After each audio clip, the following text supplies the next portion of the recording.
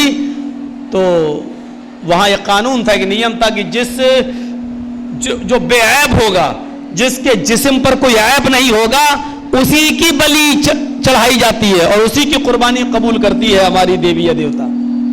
اس کو اوپر سے نیچے تک جب تلاش کیا گیا تو انگلی کٹی ملی. اس پجاری نے کہا لے جاؤ اس کو. کس کو لے کے آئے ہو تم؟ اس آدمی کی تو بلی دی نہیں جا سکتی ہے, اس کے اندر تو عیب ہے, نقصان ہے اس کے اندر. بہرحال اس کو چھوڑ دیا. اب یہ کہتا اوفو, اگر آج یہ میری انگلی کٹی ہوئی نہ ہوتی تو میں کٹ گیا ہوتا, میری بلی چڑھ گئی ہوتی. صحیح کہا تھا اس وزیر نے, اللہ جو کرتا ہے وہ اچھا کرتا ہے. لیکن یار وہ کیوں اس کنویں میں اس کو پھینکا میں نے, تب بھی کہہ رہا اللہ جو کرتا اچھا کرتا. اس کے ساتھ کیا اچھا ہوا؟ دوڑتا ہوا گیا اور اس کو کنویں سے نکالا, اور نکالنے کے بعد پوری بات بتائی, دیکھو میرے ساتھ تو یہ اچھا ہوا. لیکن یہ بتاؤ میرے وزیر, میں نے تمہیں کنویں میں پھینکا, پھر بھی تم کہہ رہے ہو اللہ جو کرتا وہ اچھا کرتا ہے. یہ بتاؤ تمہارے ساتھ کیا اچھا ہوا؟ تم تو ابھی تک کنویں میں پڑے تھے. تو وزیر نے کہا ہم تم دونوں ہی راستہ بھولتے, بھٹکتے, دوسرے ملک کی سرحد میں پہنچتے, دونوں پکڑے جاتے. تیری تو انگلی کٹی تھی, تجھے تو چھوڑ دیا جاتا, اب رہ جاتا میں تو بالکل صحیح سلامت تھا, تو تجھے تو چھوڑ دیا جاتا, بلی میری چڑھ جاتی. میں کنویں میں پھینک دیا گیا یا تو نے مجھے کنویں میں پھینکا تو میرے ساتھ اللہ نے یہ اچھا کیا, ورنہ ہم دونوں پکڑے جاتے تو تجھے تو چھوڑ دیا جاتا. لیکن میں تو بے عیب تھا, میرے اندر تو کوئی عیب ہی نہیں تھا, بس اٹھا کر میری بلی دی جاتی, یہ میرے ساتھ اچھا ہوا. تو اب یہ بارش ہو گئی, آندھی آ گئی, طوفان ہوا, اس میں کیا اللہ کی اچھائی ہے, کیا بھلائی ہے, ابھی تو اللہ ہی بہتر سمجھتا ہے. بہرحال اللہ کی اس حکمت پر ہمیں اور آپ کو راضی ہونا چاہیے, اور کسی بھی معاملے میں ہمیں نراش نہیں ہونا چاہیے, مایوس نہیں ہونا چاہیے. اور ہوتی ہے, حضرت ابراہیم علیہ السلام نے پوری زندگی محنت کی, اور دیکھ لیجئے ان کے اوپر اسماعیل کے علاوہ اور لوط, یہ تو سب ایک نبی تھے, ورنہ فرد واحد میں ایک آدمی ان کے اوپر اسلام نہیں لایا, ایک آدمی ایمان نہیں لایا. قرآن کریم نے حضرت ابراہیم کو اکیلے پوری امت قرار دے دیا. تو میرے بھائیوں, انسان محنتیں کرتا ہے اور جو امیدیں لگاتا ہے فائدے کی, اور اس کے استفادہ نہیں ملتی انسان کو, وہاں تک نہیں پہنچ پاتا. ہمیں جتنا فائدہ, ہمیں امید ہے کتنا فائدہ ہوگا اس سے, لیکن ہم صرف ایک تخمینہ لگا سکتے ہیں, ایک اندازہ لگا سکتے ہیں, لیکن ہم اور آپ قدرت نہیں رکھتے, طاقت نہیں رکھتے کسی چیز کو کامیاب کرنے کی اور کسی چیز کو ناکام کرنے کی. ہم صرف سوچ سکتے ہیں, عمل کر سکتے ہیں, محنت کر سکتے ہیں, دور اندیشی سے کام لے سکتے ہیں, لیکن کسی چیز کو کرنے اور نہ کرنے میں اور اس کو کامیاب کرنے میں ہمارا کوئی بھی رول نہیں ہے. یہ صرف اللہ تعالیٰ نے خود اپنے نبی سے کہا تھا.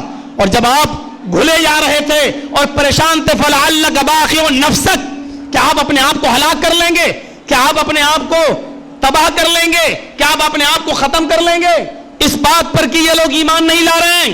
نہیں. اے میرے نبی, آپ کا کام کسی کو ایمان دینا نہیں ہے, آپ کا کام کسی کو مسلمان بنانا نہیں ہے. انک لا تہدی من احببت, آپ کسی کو ہدایت بھی نہیں دے سکتے جس کو چاہیں. ہدایت دینا نہ دینا یہ میرا کام ہے. بس آپ نصیحت کریے, آپ داروغہ بنا کر نہیں بھیجے گئے ہیں, لست علیہم بمسیطر, آپ حاکم بنا کر نہیں بھیجے گئے ہیں, داروغہ نہیں ہے لاٹھی اور ڈنڈا لے کر آپ کسی کو زبردستی مسلمان کریں, نہیں. آپ محنت کریے, رزلٹ اللہ کے ہاتھ میں چھوڑ دیجئے, اللہ جس کو جو دینا چاہے دے. میرے بھائیوں, موضوع دوسرا تھا, ذہن وہاں بہرحال میں نے قرآن کریم کی جو آیت پڑھی ہے اسی کی روشنی میں کچھ باتیں ہم آپ کے سامنے رکھنا چاہتے ہیں. اللہ تعالیٰ نے قرآن کی ان آیات کو جو میں نے آپ کے سامنے پڑھا ہے انسانیت کی ایک خطرناک قسم کا ذکر کیا ہے. وَمِنَ النَّاسِ مَن يَقُولُ آمَنَّا بِاللَّهِ وَبِالْيَوْمِ الْآخِرِ. کچھ لوگ تمہیں ایسے ملیں گے جو یہ کہیں گے ہم اللہ پر ایمان لائے, مومنوں پر قیامت کے دن پر ایمان لائے. کچھ ایسے تمہیں ملیں گے جو یہ دعویٰ کریں گے کہ ہم اللہ پر ایمان لائے, ہم قیامت کے دن پر ایمان لائے. وَمَا هُمْ بِمُؤْمِنِينَ, لیکن اللہ کہتا ہے یہ مومن نہیں ہے. دھوکہ مت کھا جانا. یہ سب پر ایمان لانے کا دعویٰ کریں گے, اللہ کو, قیامت کو, نبی کو, رسولوں کو, قرآن کو, فرشتوں کو, جنت کو, جہنم کو, یہ سب کو ماننے کا دعویٰ کریں گے, سب پر ایمان لانے کا دعویٰ بھی ہوگا. تمہارے ساتھ آئیں گے, بیٹھیں گے, ملیں گے, کاروبار کریں گے, بزنس کریں گے, لین دین کریں گے, شادی بیاہ بھی کریں گے, سماج میں رہیں گے, سوسائٹی میں رہیں گے. تم ان کو اپنا مسلمان بھائی سمجھو گے, ان سے پوچھو تم کون ہو تو وہ اپنے آپ کو مومن کہیں گے. ان سے پوچھو تمہارا ایمان اللہ پر ہے, وہ کہیں گے ہاں ہے. قیامت کو مانتے ہو, وہ اقرار کریں گے کہ ہاں قیامت کو ہم مانتے ہیں. لیکن اللہ کہتا ہے وَمَا هُمْ بِمُؤْمِنِينَ, یہ صرف ان کی زبانیں کہہ رہی ہیں, ان کے دل آمادہ نہیں ہے, وہ مومن نہیں ہے. ایسا وہ صرف اس لیے کہہ رہے ہیں یخادعون اللہ والذین آمنوا, یہ اللہ کو دھوکہ دینا چاہتے ہیں, یہ مومنوں کو دھوکہ دینے کی کوشش کر رہے ہیں. اللہ ان کے دھوکے میں آ نہیں سکتا, پکا سچا مومن بھی ان کے دھوکے میں آ نہیں سکتا. وَمَا يَخْدَعُونَ إِلَّا أَنفُسَهُمْ وَمَا يَشْعُرُونَ, حقیقت یہ ہے کہ اللہ کو نہیں بلکہ اپنے آپ کو, یہ مومنوں کو نہیں بلکہ اپنے آپ کو دھوکہ دے رہے ہیں. بتا دیا رہن سہن, اٹھنا بیٹھنا, لیٹنا سونا, جاگنا, کھانا پینا آپ کے جیسا ہوگا. ان کی ایک پہچان بتائیے, اذا لقوا الذین آمنوا قالوا آمنا وَإِذَا خَلَوْا إِلَىٰ شَيَاطِينِهِمْ قَالُوا إِنَّ مَعَكُمْ. جب یہ مومنوں سے ملاقات کریں گے تو کہیں گے ہم تو مومن ہیں, قَالُوا آمَنَّا, ہم تو ایمان لائے. وَإِذَا خَلَوْا إِلَىٰ شَيَاطِينِهِمْ, جب یہ اپنے چیلوں کے پاس, اپنے چپاٹوں کے پاس, اپنے یار اور دوستوں کے پاس, اپنے گرگوں کی محفلوں میں جائیں گے تو کہیں گے إِنَّ مَعَكُمْ, ہم تو تمہارے ساتھ ہیں. پالیسی دیکھ رہے ہیں ان کی. جب یہ مومنوں سے ملیں گے تو کہیں گے ہم مومن ہیں, ہم تو ایمان لائے. اور جب یہ ان سے ملیں گے, اپنے چیلے چپاٹوں کے پاس جائیں گے تو کہیں گے ہم تو تمہارے ساتھ ہیں, ہم تو مذاق کر رہے تھے. یہ بڑی ڈینجر قسم ہے. ہمیں اندازہ نہیں ہوتا ہے کہ یہ ہمارے بھائی ہیں یا غیر سے ان کے ہاتھ ملے ہوئے ہیں. سب سے زیادہ نقصان اسلام کو انسانیت کی اس سب سے زیادہ ڈینجر اور خطرناک قسم سے ہوا ہے.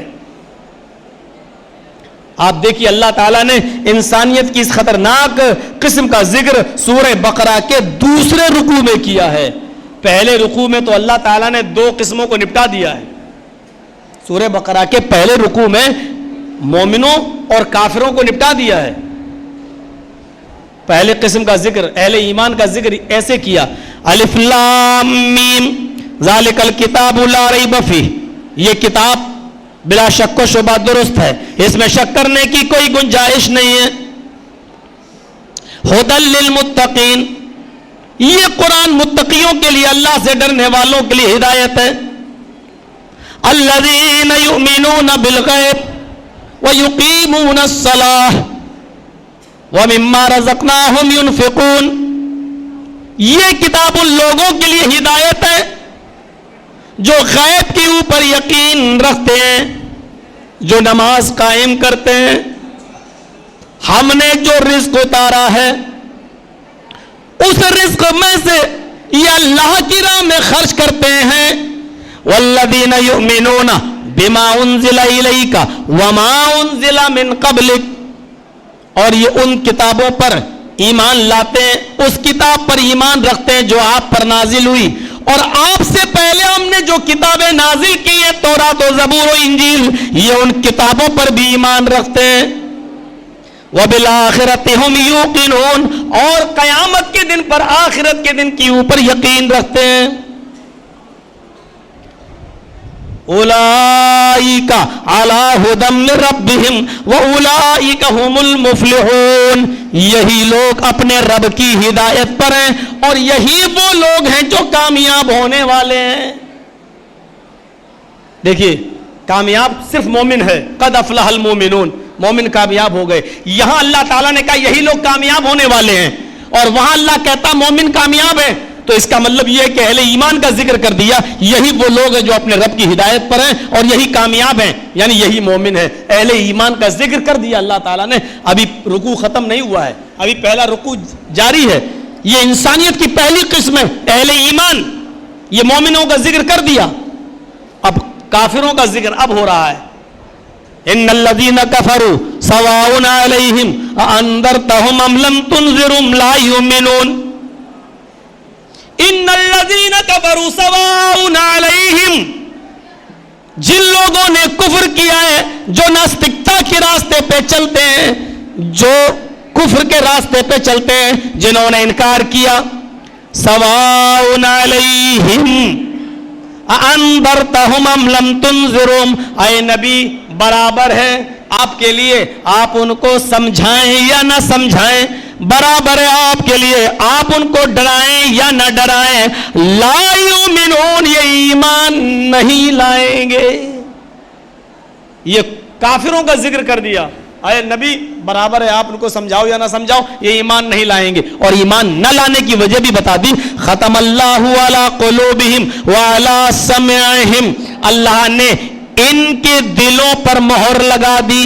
وعلی سمعہم, ان کے کانوں پر بھی مہر لگا دی. ان کے دل حق بات کو سمجھنے کے لیے تیار نہیں ہے, ان کے کان حقیقت کو سننے کے لیے تیار نہیں ہے. وعلی ابصارہم غشاوہ, اور ان کی آنکھوں کے سامنے پردے ڈال دیے گئے. پردے, حقیقت کے سامنے جب پردہ پڑ جائے تو آپ کو حقیقت نہیں دکھائی دے گی. ابھی یہ دروازے بند کر دو تو دروازے کے پیچھے کتنے لوگ ہیں ہمیں نہیں معلوم ہے. یہ پردہ ہے, یہ دیوار, اس دیوار کے پیچھے کتنے لوگ ہیں ہمیں نہیں دکھائی دے رہے.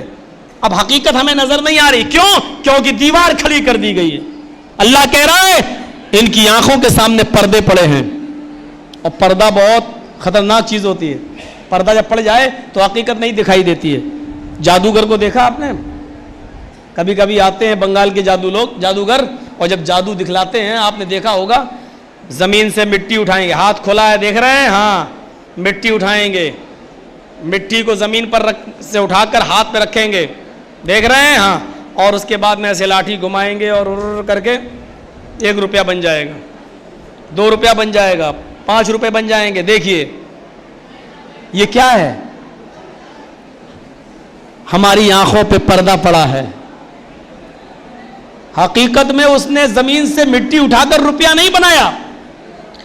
اگر یہ جادوگر زمین سے مٹی اٹھا کر روپیہ بنانا جانتا ہوتا تو پھر کھیل اور تماشا ختم کرنے کے بعد پھر جھولی پھیلا کر وہی 2-2 اور 5-5 روپے کی بھیک پبلک سے کیوں مانگتا. اس نے ہماری آنکھوں کے سامنے پردے ڈال دیے. کہاں چھپایا ہمیں نظر نہیں آیا, اسی کو کہتے ہیں نظر بندی. اس نے ہماری آنکھوں کو بند کر دیا. اور یہی صورتحال ہوئی تھی. فرعون کے جادوگروں نے یہی کام تو کیا تھا. حضرت موسیٰ علیہ السلام اپنے لاؤ لشکر کے ساتھ نکلے. فرعون کے جادوگروں نے رسی پھینکی. اب وہ رسیاں جیسی زمین پر پھینکی وہ سانپ بن کر رینگنے لگے. حالانکہ وہ سانپ نہیں تھے, وہ حقیقت میں جادو تھا, لیکن رسی سانپ نظر آ رہی تھی, رینگ رہی تھی. موسیٰ علیہ السلام ڈر بھی گئے. اللہ نے کہا بھی تھا لا تخف اے موسیٰ ڈرنے کی ضرورت نہیں ہے. وہ سانپ بنتے ہوئے وہ رسیاں سانپ بن گئی, آ رہے دوڑ رہے, موسیٰ ڈر بھی گئے. لیکن اللہ تبارک و تعالیٰ نے موسیٰ علیہ السلام کو حکم دیا, موسیٰ الق عصاک, تمہارے ہاتھ میں جو لاٹھی ہے اس کو زمین پر مارو, اس کو زمین پر پھینکو. حضرت موسیٰ نے جیسے ہی زمین پر لاٹھی ماری وہ اژدہا بن گیا. یہ حقیقت تھا. موسیٰ علیہ السلام نے جو چیز پیش کی وہ حقیقت, اور فرعون کے جادوگروں نے جو چیز پیش کی وہ جادو تھا, نظر بندی تھی. موسیٰ علیہ السلام نے لاٹھی زمین پر ماری, وہ اژدہا بن گیا, اور اس اژدہا نے ان تمام رسیوں کے جو مصنوعی سانپ بنے ہوئے تھے ان کو کھا لیا. فرعون کے جادوگر سمجھ گئے اب تو میری پول کھل گئی, کیونکہ ہم نے جو دکھایا ہے وہ جادو تھا, اور موسیٰ نے جو دکھایا ہے وہ جادو نہیں بلکہ وہ حقیقت ہے. اور حقیقت کے سامنے کبھی جادو, کبھی مصنوعی چیز اور نقلی چیزیں نہیں ٹکتی ہیں. اس لیے فرعون کے سارے جادوگر ایمان لانے پر مجبور ہو گئے, ایمان لانے پر, کیونکہ ان کو یقین ہو گیا کہ موسیٰ حق پر ہے اور موسیٰ نے جو چیز پیش کی ہے وہ اوریجنل ہے. ہمارے پاس تو جادو تھا.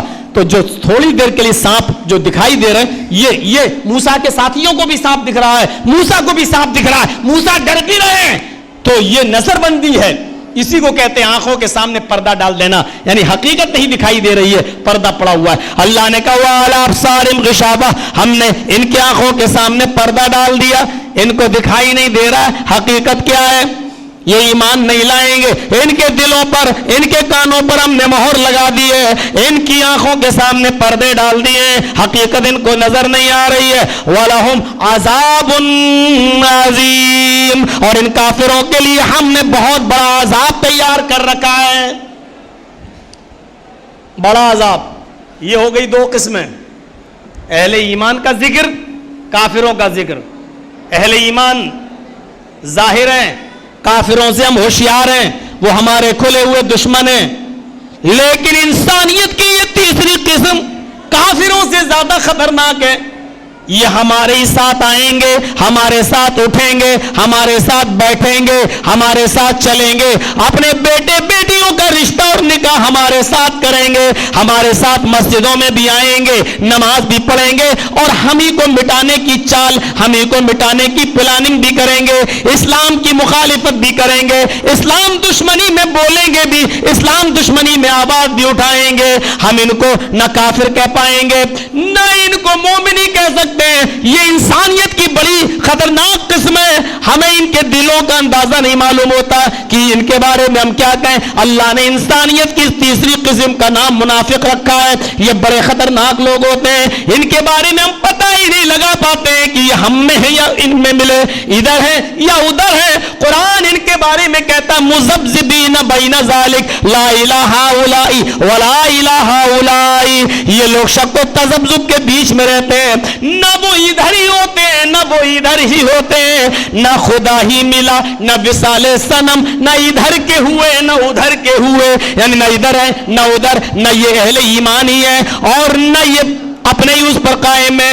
یہ شک و تذبذب میں رہتے ہیں کہ ہم کیا کریں, ہم جائیں تو کہاں جائیں. اللہ کے نبی نے ان کی مثال بڑی خطرناک طریقے سے دی ہے. منافق کی مثال مثل المنافق کالشاة العائرة بین الغنمین, منافق اس پریشان بکری کی طرح ہوتا ہے جو بکروں کے دو ریوڑ میں پھنسی ہوئی ہو, اور وہ اپنی خواہش کو پورا کرنے کے لیے کبھی ادھر جاتی لیکن واپس آ گئی, کبھی ادھر جاتی واپس آ گئی. اس کو اطمینان نہیں ملتا ہے کہ میں اپنے دل کی پیاس کہاں بجھائیں, ادھر جائیں یا ادھر جائیں. وہ بکروں کے ان دو ریوڑوں کے درمیان پھنسی ہوئی ہے, نہ ادھر کی ہوئی نہ ادھر جاتی ہے, کبھی ادھر کبھی ادھر. منافق کا بھی یہی حال ہوتا ہے, وہ سوچتا ہے کہ میں ایمان پہ رہوں یا کفر پہ رہوں, یہ صحیح یا وہ صحیح, اور پوری زندگی گزار دیتا ہے, وہ کسی نتیجے پر نہیں پہنچ پاتا ہے. اس سے سب سے بڑی خرابی ہمارے معاشرے کو ہوتی ہے, ہم سمجھ نہیں پاتے ہیں.